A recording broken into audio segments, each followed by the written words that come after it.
drive Slash. We've got the four-wheel drive Axial XL, that's the white one.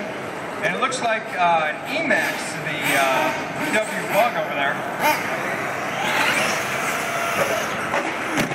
Nice. But you guys can see into what we do, kind of torture tests we do with these vehicles.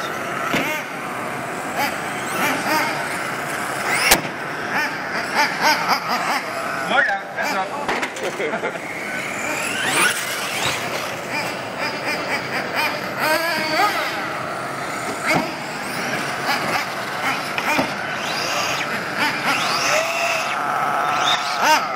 After a little demo, stop by our booth. It's got a big giant red squid in it. Pick up some stickers, pick up some flyers.